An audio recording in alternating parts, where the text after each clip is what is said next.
Scissor 7 tells an amazing story which is currently divided into 5 arcs in the animated series. There has been ongoing discussions on fans' thoughts and rankings of the 5 arcs in the anime. Today, I'm going to be ranking these 5 arcs and telling y'all why I think the way I do about these arcs. Before I actually get into my list, just know that this is my opinion, so don't get offended by what I have to say. It's not like I care anyway.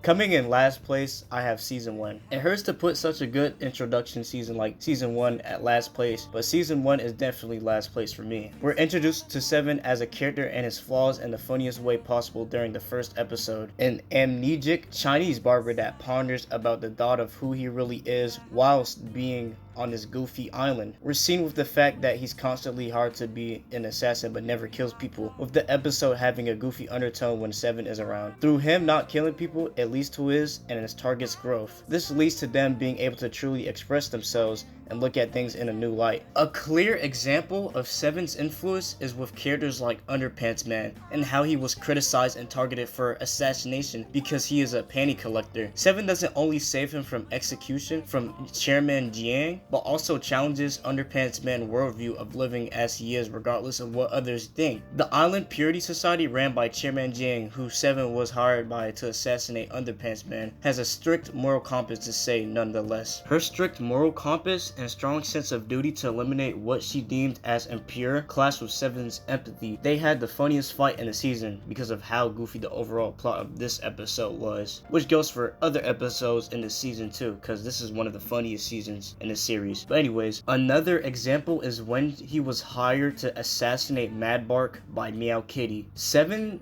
empathizes with Mad Bark after his failed assassination attempt, and learning Mad Bark's backstory, then proceeded to make up with Meow Kitty for Mad Bark, allowing Mad Bark to open up emotionally. Even though it is crazy to get a random person who you just met to talk to your girl that you haven't talked to in years for you, 13 is introduced well between the drama these 3 characters are going through. And throughout Season 1, we see 13 warm up to 7 and how 13 foils 7 in that she's what 7 struggles against with his identity, and that he's what she represses, her emotional vulnerability and lack of empathy. 7 does all of these things due to his own accord and not because he was asked to. Season 1 episodes show the overall agency of Seven's character. Something Season 1 does really well compared to the rest of the seasons is the show don't tell aspect of the storytelling, and how much each battle he becomes much more mysterious with reveals and glimpses of his true power and past show. Chairman Jiang and 13 work as great foils to 7 in this season. Daibo shares many similarities to 7, like with their character both meaning to represent escapism in a different way, with Daibo's distrust being the one thing that contrasts them. We see this in the way Daibo acts, having absolutely no regard for anybody's life on the island. Later in the season, we get a perfect reason as to why Daibo acts the way he does though. Even though Seven and Daibo do indirectly impact each other, their relationship isn't the biggest dynamic in this show right now. We're just introduced to a great set of fleshed out side characters, antagonists that feel natural to the progression of the episodes, and yeah, Season 1 has great world building too, as the main setting Chicken Island gets fleshed out throughout Season 1. We're given these extra episodes that gives us depth to 13 and Daibo's character and a larger scope of other contrasting settings. The whole Stan episode proves that he can't live the way he currently does if he wants to find out who he was. The Stan episodes prove that Seven can't just get through any sort of situation by always using a comedy mask. Now, while I do find all these to be strengths of Scissor 7's writing, the weaknesses is each episode is episodic and there are only 5 episodes that tie into each other. The pacing is supposed to be in tune with Seven's mental state, but it's still a bad thing that these episodes feel more random compared to other seasons where it's more smooth episode to episode. Its pacing is the most off and not very unique. It's the introduction season, so it's a bit more understandable, but this is still a flaw nonetheless. Why do you think people drop Scissor 7 this season, but not drop it Season 4, even though people claim Season 4 to be the worst season? Even though people do drop Scissor 7 at Season 1 sometimes, they pick it back up and they call it peak. That's how you know this show is peak, and I really want y'all to watch it. But anyways, oh wait, I don't give a fuck, I'm gonna scrap this into the recording. Another way Seven changed people's views was the episode with Cola. The episode everybody knows, even if they don't know Scissor Seven like that.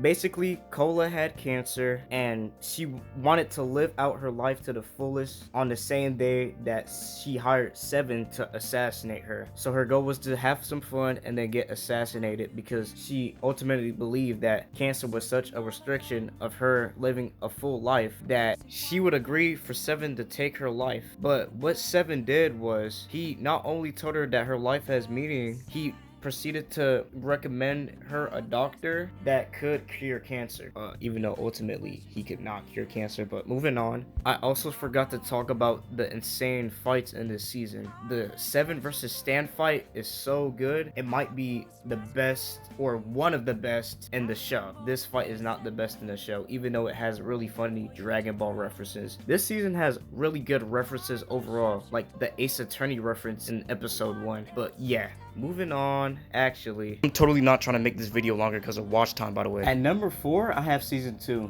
You could say season 1 and season 2 fall under the same arc, but not only is season 2 noticeably different from season 1, I'm already too far in. We see Seven's past gradually resurface and how it takes a toll on his mental. Plot points in season 2 force Seven past the surface. Greater stakes and consequences are unfolding. Even though this may be the case, the balance between humor and seriousness is still handled well. Take the funny moments from season 1 and just multiply them by 1000.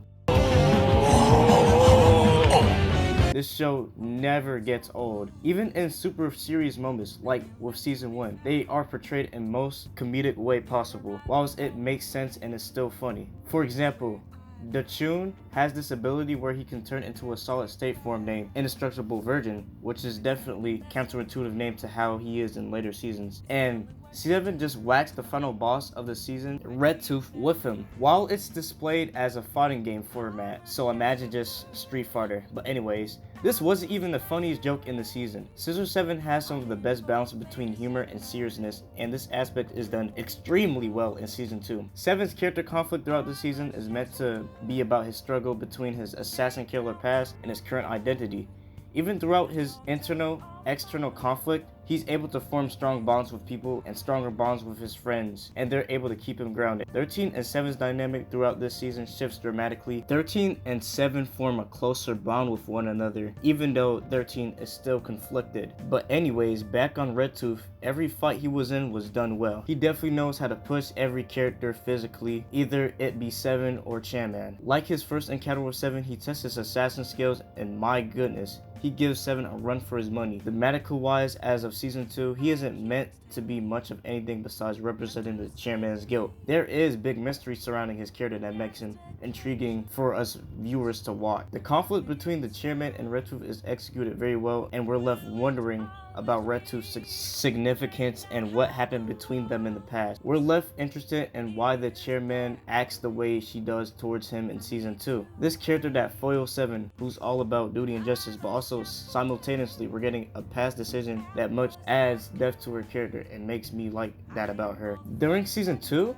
we see the world building expand beyond the island, but all of it centers around Chicken Island. In Seven's connections to those around him, the setting expands. We get episodes centered around characters like Daibo, Cola, and even more than that. Most of the side cast shows up to back up 7 in the final fight, giving him courage. So I think they were utilized pretty well this season. I couldn't put this season above something like season 3 or season 4. The series gradually gets better and better. I'd say the core plot could have been built up better than how it was executed. I also wish we saw more scenes with 7 and 13. The only episode that feels out of place is Meowba episode. It doesn't narratively pack the season at all, to be honest, but it was still a pretty funny episode, so we'll just give it the benefit of the doubt. At number 3, I have season 4. Wasn't expecting season 4 to be worse than season 3, were you? Huh. Well then, this was the best anime fight we saw in any anime back in 2023. Honestly, that cliffhanger we got back in 2021 was totally worth it, because transitioning from this was insane. The movement was fluid, the choreography was unique, and it goes extremely well with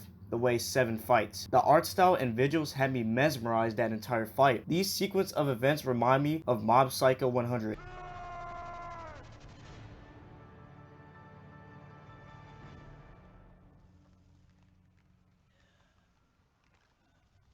It's not crazy to say that without a doubt, season 4 has the best fights we've seen out of any season so far, out of the Netflix seasons we have for Scissor 7. Even in the fight where White Fox is fighting Park Fodder, shit gets to pop. This was the season where 7 was at his lowest. During the season's briefing rooms, we see how 7 acts at his lowest. Cold, distant, reserved, a more regressed version of his character. Almost as if he's reverting back to that assassin mindset he once had. Not only is he losing control of his powers, but he fears using them would hurt the ones he cares about. On top of that, Chicken Island is under attack by a person from the Shadow Killer League. This season definitely does have some controversial pacing, but I think that the pacing is supposed to be chaotic. The pacing is meant to reflect 7's mental state, and even though it is chaotic, we still get even better build up to the climax of the season. I think this season does a good job portraying the 3 conflicts at the same time. Speaking of conflict, oh my god, Red Tooth is back. People in the fandom have expressed the opinion of not liking the fact that no important character has gotten killed off so far, even though Green Phoenix did, let's be real. I think that killing off a character as dislikable as Red Tooth in season 2 isn't bad writing. Red Tooth owes the chairman so much that death would just be an easy way to escape for him, if you think about it. Red Tooth and the chairman's backstory was elaborated on. Red Tooth was definitely in the wrong, but it's not one-sided, and that's what I like about backstories in Scissor 7. Red Tooth and the chairman had a falling out due to lack of communication and chairman's lack of empathy as well. In a different lens, you could say that Red Tooth was also justified in getting demon blood and crashing out. Back to Red Tooth owing the chairman a lot. It's clear that she was the one to command him to protect the island in exchange for his seal being removed. The chairman's apology and gift to Red Tooth is him to redeem himself. That's beautiful, and it ties in with the themes of the show. If Red Tooth were to die sacrificing himself for the chairman, then that'd be way more impactful than the chairman not making it her duty to save Red Tooth and let him die. I also want to talk about Green Phoenix and 13. I don't think that Green Phoenix distracts from the other plot lines that's happening during the season. I mean, after all, he was a part of the Shadow Killer League and he was a main villain. The Shadow Killers are the main villains, and Green Phoenix is shown to have his own ties to the League and reasons to his actions during the last episode and other episodes centered around him. This makes us able to draw more comparisons and tie in the fact that 7 and 13 are really more alike than they think, as Green Phoenix is literally just an evil Daibo counterpart, since he raised 7 as a pawn. 13 is already conflicted with 7's crippling mental. She wants to protect him, but she can't and is more emotionally vulnerable. Her dealing with that and the supposed kidnapping of her master is the perfect setup. Overall, season 4 has the season of climaxes, and it left on a good cliffhanger. Now on to the GOAT! The second best season of Scissor 7 would have to be season 3, bro. This season got me in my emotions. I rewatched this twice. First time, me loving it. Second time, me getting my hair braided, moving up and down, looking at the screen, seeing 7 protect 13 and realize everything was fine. That was before my head started aching. This season conveys what we like about the show already, at its full potential, with 7's astonishing performance and victory over the Demon Blood, and the fact he had multiple assassins chasing after him, attacking people on Chicken Island. He had to escape and embark on his journey outside the island at the end. This is another great episode where 7 gives people another chance at redemptions, even though the circumstances are completely against him. This shows that even though my GOAT 7 is still struggling with his past, he still has a core part of his character. Even though he's dealing with immense pressure and multiple internal and external conflicts, he prevails. Throughout the rest of the season, we see 7 explore the outside of Chicken Island. Something really interesting this season does, it uses a lot of callbacks, earlier dialogue, and explanations from season 1 and season 2. We see Dachshund's past expanded upon through 7 mistakenly stopping at Rock Hard Country. We see 7 go to Zanwu because of Cola being in critical condition, mainly because of a resident of Stan, someone who told the audience about the history between Zanwu and Stan. Throughout the first part this season, we see what 7 is like at his mentally highest, aside from season 5, and consciously balances his assassin strength and his current identity. The best thing about this season is the main characters developing. Remember what I said about Daibo in season 1? Throughout his journey with 7, he becomes more grounded and trusting of 7, as what we see from his behavior when they invade Zanwu. 7 ends up letting Daibo escape, and we get to see Daibo vigilantly be concerned. Daibo throughout this season knows what the real world can do to people. He kept lying to 7 about the safety of Chicken Island and realizes he can't keep up this fake act anymore. Daibo sees himself in 7, but as the difference between them allows Seven to empathize and build trust in people, this sparks a change within Daibo. This allows Daibo to evolve and not just be a dumb sidekick like Rigby is to Mordecai, like what you would see with Finn and Jake. Notice how this is the only instance of grooming helping somebody for the better. This just proves that Daibo is the GOAT. Okay, I'm definitely gonna remove this from the script and from the video. Maybe. 13 and 7's relationship this season could be written as a 10-page essay, honestly. We see that Green Phoenix truly only views 13 as a pawn, disregarding her feelings, which leads to 13 stabbing 7. But in simple terms, a parallel to 7 getting stabbed by someone in the past. This act of betrayal leads 13 into a more understanding person, and her beginning to be influenced by 7's kindness, leading to her protecting him. This also begs the question as to why Green Phoenix didn't want 13 to kill 7 all of a sudden. 7 actively shows 13 kind gestures, even though she wronged him and stabbed him with poison that led his assassin side to resurface. Something I like about the ending of season 3 is the fact that it shows 7 and 13 with the rest of the cast overall having a good time. It happens in 7's head. This is interesting because 7 wanted to not forget about his new self, holding onto his memories on Chicken Island as help, which made him not tweak. And let me tell you this season doesn't have the best fights, but man, 13's fight with Blackbird was so fire and is in the top 5 fight conversations if we're being honest. 13 gets a cool, funny, emotional, evoking moment with 7. This shows her new resolve wanting to protect 7, even empathizing with him before the fight.